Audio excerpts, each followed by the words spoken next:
Welcome to the Art of Hitting channel. Today we have a clip from the softball training camp in Vieira, USSSA site in Vieira, with two of the pros from the game, Bob O'Brien and Mario Foster, and they were asked the question, how do you become a pro? A pro as in a pro softball player. And they proceed to tell the group how they became pros and what that means. So enjoy the short clip on how you become a softball pro in slow pitch softball. And then, he's just all around everything. I love this guy, for real, though. He's been playing ball. He's the most fundamentally sound person I know in the game of slow pitch softball. And believe it or not, Totally agree with that. And Paul will tell you, we were at dinner last night. Paul never ever played baseball, so he was a naturally gifted athlete. So there's so many folks in the game of slow pitch softball at the higher level that are just athletes. But when you start talking about the fundamentals of the game, remember we said we build a house on a strong foundation? People like Bob, I didn't play baseball at his level, but I played baseball.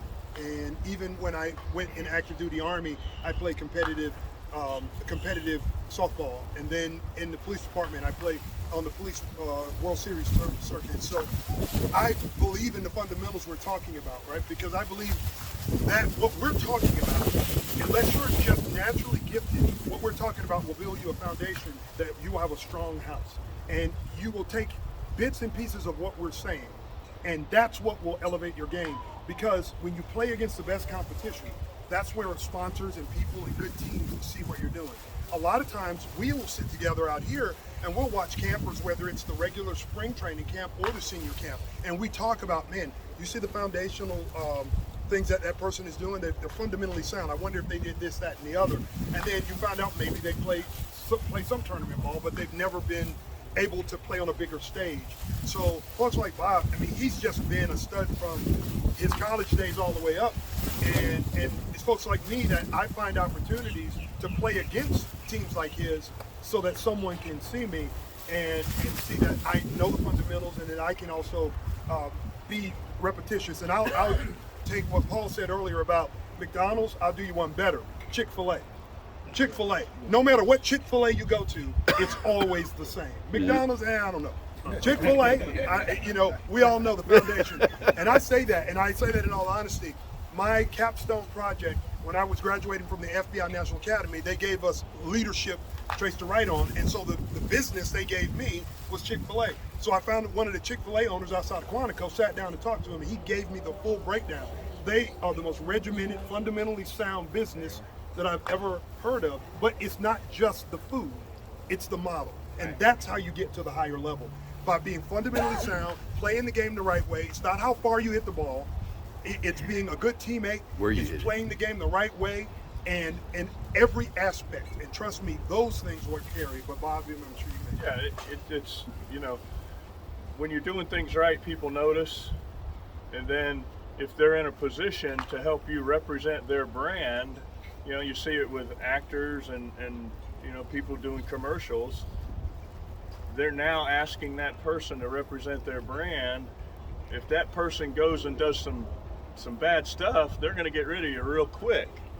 All right. So I became a pro. I got lucky when I turned 50.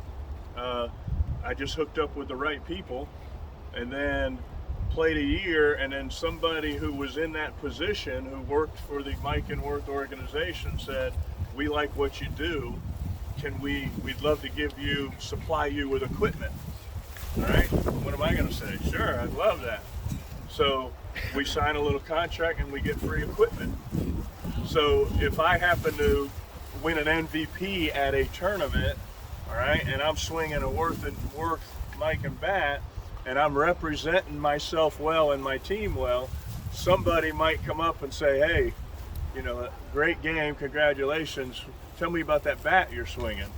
And so that's just how it works. So they give us equipment so we can swing it, and then hopefully we go out and represent ourselves well. I mean, this guy has got a reputation that it's as good as any. So there's a reason why he's representing our brand. He's a class act, all right, as well as a good softball player. So we have to continue to do things off the field well. I happen to be a teacher, a coach. All right. I love doing these things. And while I'm doing this thing, I try to have a shirt with the brand on it. I mean, I got one underneath that I'm ready to go to. What about your underwear? So we try to represent the brand, just like you represent your name, our family. So when we're out, we're trying to represent the name on our back as well as the name on our front. So that's all that is. And you know, if you're fortunate enough for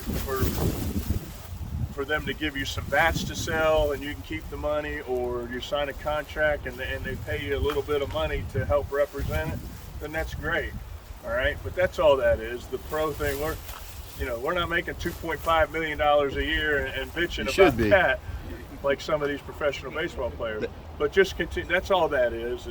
And then whenever we get the opportunity, we like to come out and represent the brand, and we hope that what you're seeing makes you want to go and maybe buy a work. We tease you about it, but Paul's representing DeMarini, got his name on a bat, and all of that good. That's good stuff, and we want you to say, man, I like those guys.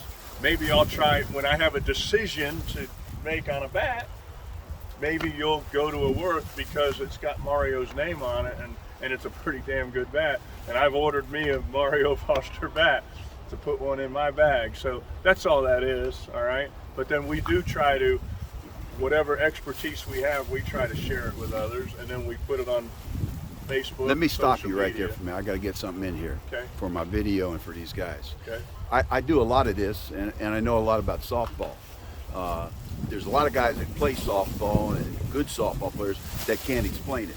These two gentlemen, and I know Bob for a long time and talk to him all the time. Mario I just met. But what they say is spot on and well said. You're getting your money's worth listening to the two guys. They explain it real well, and that's my input for this video. Thank you. Appreciate that. Well, I hope you enjoyed that little clip from the softball training camp. And yes, this is the home of the overlap grip. Everything you ever needed to know about the overlap grip. Leverage, speed, and adding that distance. Nah, nobody needs any distance in softball. Just hit it where they ain't. Get the look on Spotify for the dugout with Ed and Dan, all the softball history and softball player knowledge that you can get on the dugout on Spotify. That old saying, be kind and rewind. Well, be kind and hit subscribe.